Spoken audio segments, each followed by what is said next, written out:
I just took a ferry 70 miles offshore to one of America's most remote national parks. And I have to be honest, it was absolutely worth it. Welcome back to my channel. I'm Sarah, and I just experienced the Dry Tortugas National Park day trip by ferry from Key West.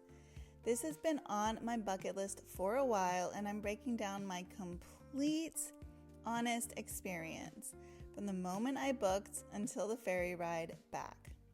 If you're thinking about doing this trip, you probably have a lot of questions. Is the ferry ride boring? Is it worth the money? What's the snorkeling actually like? And what the heck do you pack for a day at a remote island? Stick around and I'll answer all those questions and more. So let's go.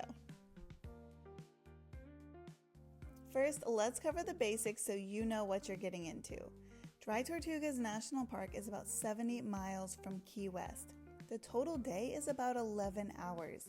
You check in at 7 a.m. and return at 5:30 p.m. But you're only actually on the island for about 4 hours. The ferry ride itself is 5 hours round trip, 2.5 hours each way. Cost-wise, you're looking at around $245 to $260 per person. That includes breakfast, lunch, a guided tour of the fort, snorkeling equipment, and park entry. So while it's not cheap, you're getting a lot included. Here's the critical part, booking. I started looking at available dates in January, but didn't book this trip until February 1st. And let me tell you, by the time I booked, almost all of March was already sold out and most of April too. You will need to book several months ahead if you have specific dates in mind. The booking process is super straightforward. You go to the official Yankee Freedom Ferry website, click Buy Tickets, select how many people are in your party, and the calendar will show what dates are available for that party size. Book directly from their website. You'll get an email confirmation with all your details and important info about the day. One thing to note, you can reschedule up to 2 days before by calling them, but there are no refunds for bad weather. Unless they actually cancel the ferry, you're out of luck. So if you're prone to seasickness, either come prepared or go with the seaplane option instead. And yes, the ferry is expensive, but it's actually the cheapest option available for this day trip. Okay, so your booking day is here. Here's what the morning looks like. You need to arrive early for a 7 a.m. check-in. My friend and I arrived even earlier because we wanted to grab breakfast first. It was raining that morning and I almost face planted at the hotel rushing to meet the Uber. I love that I got it on camera. We're off to a fun start. There is not a lot open that early, but Cuban Coffee Queen waterfront location opens at 6:30 a.m. and I'm so glad we went there. Here's why. The ferry serves breakfast on board, but it's pretty carb heavy. Bagels, cereal, fruit. We wanted actual protein to fuel us for the day, so we grabbed an egg sandwich and some authentic Cuban coffee. When you check in at the ferry, you bring a valid ID and they give you a number. Then you just wait around or use the restrooms before boarding. The whole process is very organized. When it's time to board, a tour guide greets everyone, goes through safety protocols and the day's schedule, and then you board by your number. It's quick and efficient. My friend and I headed to the main level of the ferry and found a table by the window. We ended up sitting with a couple from California, and later 2 bird watchers from North Carolina joined us. I got to know all of these people over the course of the ferry ride, which honestly made the experience so much better. The ferry is usually mostly booked if not full, so don't be surprised if you're sharing a table with strangers. But everyone's excited about the same adventure, so it's a great vibe. Alright, so you're on the ferry. The 2.5 hour ride to Dry Tortugas begins. The tour guide for the day had a microphone and made announcements throughout the ride, sharing little facts about what we were seeing or what was coming up. The ride didn't feel boring at all. There's the breakfast service, the guide talking, and if you're sitting with interesting people like we were, you can just chat and get to know them. I also enjoyed going outside to the front of the boat and taking in the views. Some people were reading, some were watching shows on their phones, and here's a pro tip: download anything you want to watch or listen to before you get on the ferry, because cell service disappears pretty quickly. As for motion sickness, we had really calm waters that day, so I didn't have any issues, but if you're prone to seasickness, sit on the lower level where you can watch the horizon, and if you forgot motion sickness meds, I think the ferry actually sold them. Now, is the ride back boring? Yes, the anticipation is gone, you're tired from the sun, your phone battery is dying. The return felt way longer than the ride there. So here's my advice: bring something to do for that ride back. Cards, a book, a coloring book, something.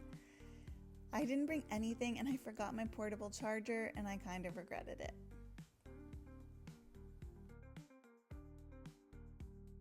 Okay, we're pulling up to Dry Tortugas National Park, and let me tell you, the moment we got within sight of it, I went outside to the front of the boat. You can see Fort Jefferson from like 15 minutes away. The fort is massive, seriously impressive.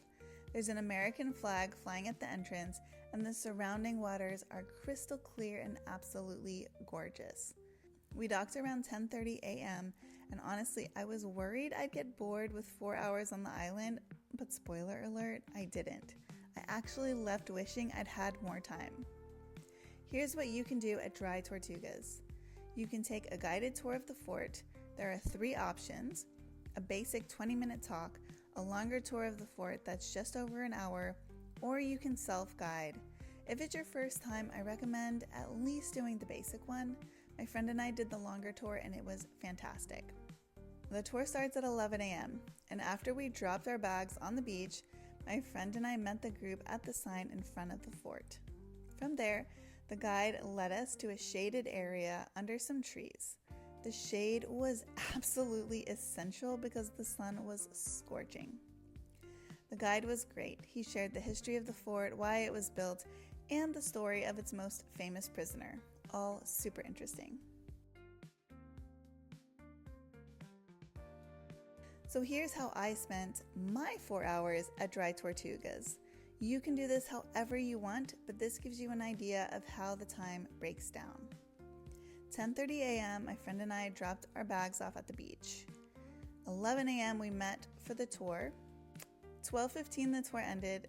12:25 was lunch on the ferry.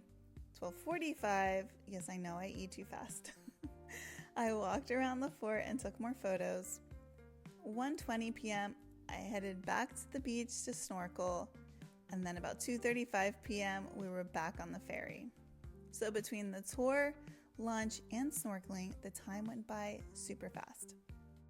Oh, and let me talk about the snorkeling. I've snorkeled in Fiji and I've snorkeled in Key Largo. The snorkeling in Dry Tortugas was good, but not mind-blowing. I did spot some colorful fish, coral, and sea urchins, and overall it was fun, but it wasn't as incredible as Fiji. That said, it's part of the same reef system that stretches all the way to Miami, so it had that similar vibe to Key Largo, just without the underwater Jesus statue. They also have 2 main beaches, north and south, where you can just relax and enjoy the gorgeous water. And if you're into bird watching, Dry Tortugas is incredible for that. I met some bird watchers who were excited to spot birds on their migration route. For lunch, they served subs, turkey, roast beef, or ham, plus cookies, chips, and veggies. It's basic but decent. There's a specific lunch window from 11 a.m. to 1 p.m. on the ferry, so time it right if you want to eat. Honestly, I left feeling like I could have stayed longer, but I also left feeling like I got to do everything I wanted. So what should you actually pack for this day trip? Here's what I learned. Bring a swimsuit, obviously, a change of clothes, a camera, sunscreen that's reef safe, chapstick, a hat and sunglasses, a beach towel, and comfortable shoes. I wore Havaianas, which I think are the most comfortable flip-flops, but wear whatever you prefer. Bring a beach bag for all your stuff, bring cash for the gift shop, and a credit card for the concession stand on the ferry. And here's the big one. Bring a portable charger. I didn't bring an extra battery for my camera, and both my phone and my friend's phone died by the end of the day. We made it work, but it would have been nice to have charged them before the ferry ride back. Speaking of the ferry ride back, that's where I failed. I didn't bring anything to do on that ride. A deck of cards, a book, a coloring book, literally anything would have been great. The return ride is when the novelty wears off. You're tired and it feels long. Come prepared with something to entertain yourself. Optional items, binoculars if you're into bird watching, or your own snorkel gear if you have preference over theirs. And if you purchase the ticket as a National Park Pass holder, don't forget your pass. So let's answer the big question. Is the Dry Tortugas day trip worth it? Yes, I had a wonderful experience and I would definitely recommend it. The ferry itself is comfortable, it's a good size, has concessions, restrooms, plenty of shade, and air conditioning. For a 5-hour boat ride, comfort matters, and they've got it.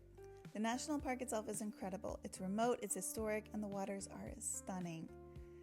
Is it for everyone? Maybe not. If you get severe seasickness, the seaplane might be better. If you want a private experience, a smaller boat tour would work. I'm so glad I finally did this trip. It's been on my list for a few years and it absolutely lived up to the hype. If you're planning a trip to Dry Tortugas or Key West, let me know in the comments. And don't forget to like and subscribe for more travel videos. Thank you so much for watching, and I'll see you in the next one. Bye!